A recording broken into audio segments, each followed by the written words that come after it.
they do not have empathy. Oh. How we as teachers need to change our methods, need to change the ways we assess. So many teachers use AI to help them, and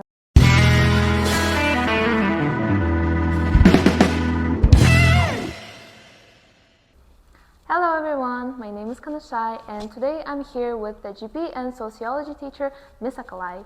Hi everyone, thanks for inviting me. Well, thank you so much for taking the time to join us for our podcast, and we really appreciate you. It's an honor to be here. Thanks once again for inviting me. I hope we're going to have a great chatting time. Yes. So today I wanted to discuss about AI and your life abroad and like any kind of challenges that you faced. And before we talk about AI, actually, I wanted to mention that this is a really perfect spot for actually talking about AI, because if we take a look at this wall right here, it's what, right? It was made by humans, you know, so you could say and that AI can actually generate these fingerprints, right? Yes, it's that's all about true. humans. Great. Yeah, absolutely. So I have a question for you actually. It's do you think AI will replace traditional teaching methods or just enhance them? All right, when it comes to the topic of AI, I think we can go back to discussing the potential existential crisis that humanity is going to face, and the very basic questions and important questions that we need to ask is, who are we, all right, and what future do we want to live in? And those questions will actually shape the philosophy of education in general. And if you track back to history, you can see the evolution of education, right? Yes. How education has changed, the curriculum has changed over time, and I think absolutely the teaching methods and education itself must change, but not only because of AI, but because of also the changing trends, changing patterns of life.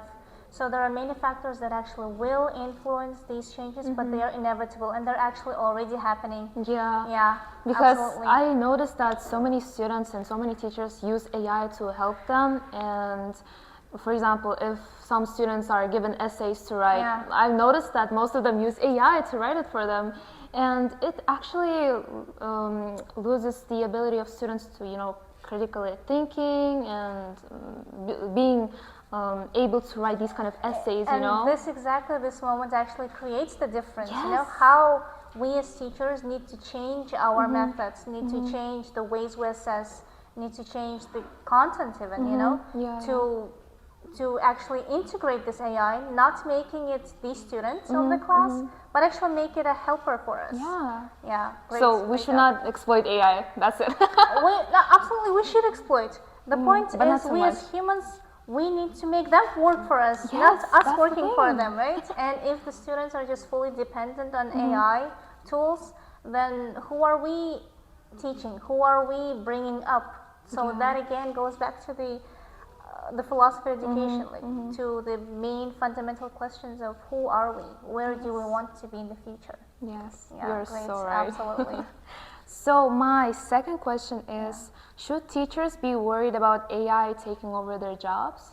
Nice question. No, absolutely. You know what? Actually, I think AI actually gives more value to teachers. Oh, really?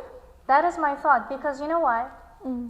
AIs are perfect at synthesizing information. They are perfect at analyzing, working with lots and tons of data, but they do not have empathy.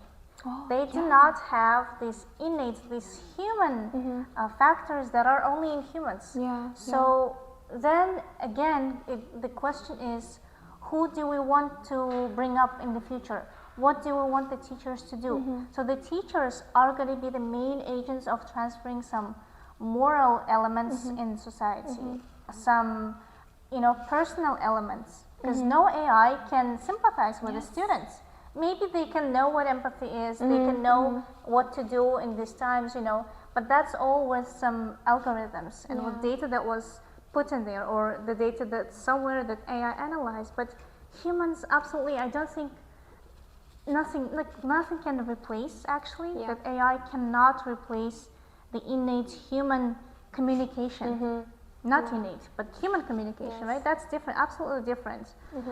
So again, I think the teaching positions will become more valuable and more challenging, I think, because now we have to work with a new world. And we're already working, but the extent is going to be even much more than right now, because it's the AI is developing with, you know, what is it? Speed light. Yeah. Oh, we were actually discussing about AI during the English week, during the debates, and I was actually talking about being against AI because, and I actually mentioned the factors that you were talking about right now, that these technologies, they don't have the empathy that teachers have, that human teachers have, so they cannot actually feel what the student is feeling. Exactly. You know? Like sometimes the students don't submit their exams and then they're like, they explain their situation. Perhaps some tools may understand, but when it comes to human interaction, it's absolutely different. It's another level. I don't think that is going to be substituted by AI. No way. Yeah, I don't think that like any kind of technology that will be evolving for the next 100 years or so will be able to just replace this. Yeah, but still we need to be cautious about how AI is developing. It's beating some chess players, the great masters, even the Go players. That's crazy, actually, because those are kind of scary, actually. It is scary, right? When AIs start actually developing their own intellect and their own data, then it's scary. Yeah. But again, I think if this is a machine, if this is something we created, we should just take over it and not let it control us, but us controlling it and using it for the benefits. Even though I actually noticed, even though AI is like, you know, rapidly evolving, I actually try to let it solve some math problems, and by solving the math problems myself, I got the right answers, but the AI, it got the wrong answers. But the method of solving was correct. Exactly. The thing is, how do you know it's correct? Yes. All right. How do you know where it took all of this information that it blended and analyzed?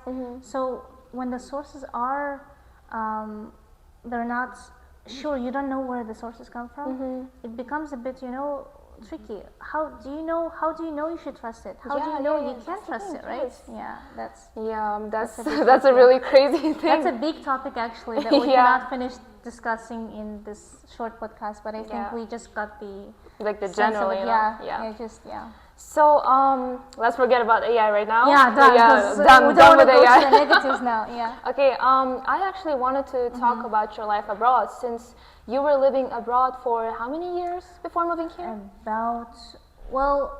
If you count in total, it's about 7 to 8 years. Oh, really? Yeah. Wow, that's amazing. Yeah. So right after I graduated, I actually had a great chance of moving abroad. And living in Turkey for 5 years. Meanwhile, I had a chance of living in Europe, in the Netherlands for half a year, and then I did my internship in England. So I within that span, I could actually, I saw lots of countries that have shaped me and have actually contributed to who I am now.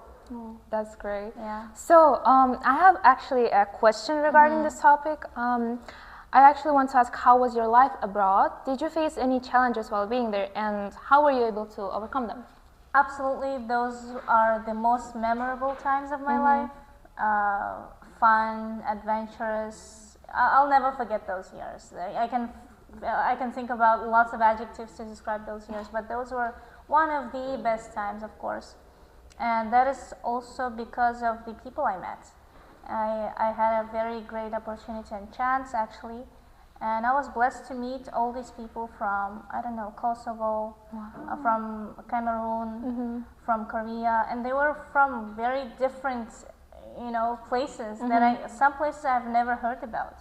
So that actually added up to my worldview, and the basic thing it taught me is that humans are just humans, no matter the race, no matter the nationality, the ethnicity.